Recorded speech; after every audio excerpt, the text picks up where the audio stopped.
로마서 11장. 그러면 내가 묻겠습니다. 하나님께서 자기 백성을 버리셨습니까?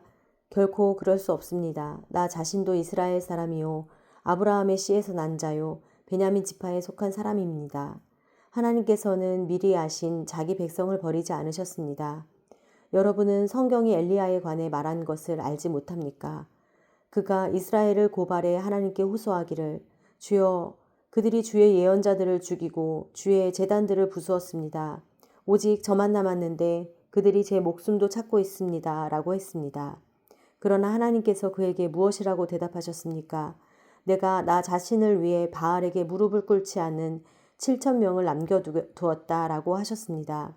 그러므로 이와 같이 지금도 은혜로 선택을 받아 남은 사람이 있습니다.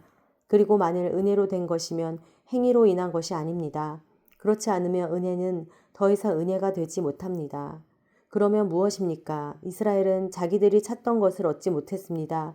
오직 택하심을 받은 사람이 얻었고 나머지 사람들은 완악해졌습니다.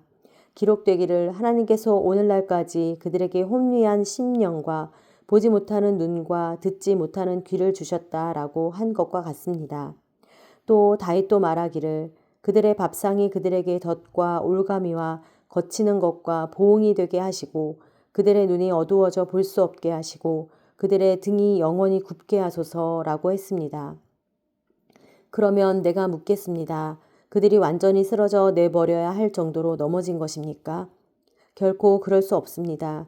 도리어 그들의 넘어짐으로 구원이 이방 사람에게 이르러 이스라엘이 시기하게 하려는 것입니다. 그들의 넘어짐이 세상의 부요함이 되고 그들의 실패가 이방 사람의 부요함이 됐다면 그들의 충만함은 얼마나 더 큰 부요함을 가져오겠습니까? 이제 내가 이방 사람인 여러분에게 말합니다. 내가 이방 사람의 사도인 만큼 나는 내 직분을 영광스럽게 여깁니다. 이는 내가 어떻게든 내 동족에게 시기심을 일으켜 그들 가운데 다만 얼마라도 구원을 받게 하려는 것입니다. 하나님께서 그들을 버리신 것이 세상의 화목이 됐다면 하나님께서 그들을 받아들이시는 것은 죽은 사람 가운데서 살아나는 것이 아니고 무엇이겠습니까? 첫 열매로 바치는 반죽 덩어리가 거룩하면 반죽 덩어리 전체도 그러하고 뿌리가 거룩하면 가지도 그러합니다. 그런데 가지들 가운데 몇 개가 부러졌는데 돌 올리브 나무인 그대가 그들 가운데 접붙임을 받아 참 올리브 나무 뿌리의 자양분을 함께 나눠 받는 사람이 됐으니 그 가지들을 향해 자랑하지 마십시오. 자랑한다 할지라도 그대가 뿌리를 지탱하는 것이 아니라 뿌리가 그대를 지탱한다는 사실을 명심하십시오. 그러면 그대는 가지들이 부러진 것은 나로 접붙임을 받게 하기 위한 것이었다 라고 말할 것입니다. 그렇습니다. 그들은 믿지 않음으로 부러졌고 당신은 믿음으로 서 있습니다. 마음에 교만을 품지 말고 오히려 두려워하십시오. 하나님께서 원 가지들도 아끼지 않으셨으니 그대도 아끼지 않으실 것입니다. 그러므로 하나님의 인자하심과 준엄하심을 생각해 보십시오. 넘어진 사람들에게는 준엄하심이 있으나 만일 그대가 하나님의 인자하심 안에 머무르면 그분의 인자하심이 그대에게 있을 것입니다. 그렇지 않으면 그대 역시 잘려 나갈 것입니다. 또한 그들이 불신앙에 머물지 않는다면 다시 접붙임을 받을 것입니다. 하나님께서는 그들을 다시 접붙이실 수 있기 때문입니다. 그대가 본래 돌 올리브 나무에서 잘려나와 본성을 거슬러 참 올리브 나무에 접붙임을 받았다면 하물며 원가지들인 이 사람들이야 얼마나 더 쉽게 자기 올리브 나무에 접붙임을 받을 수 있겠습니까? 형제들이여 나는 여러분이 이 비밀에 대해 알기를 바랍니다. 이것은 여러분이 스스로 지혜 있다고 생각하지 못하게 하려는 것입니다. 이 비밀은 이방 사람의 충만한 수가 들어오기까지 이스라엘 가운데 일부가 완악하게 됐다는 것입니다. 그리하여 온 이스라엘이 구원을 받게 될 것입니다.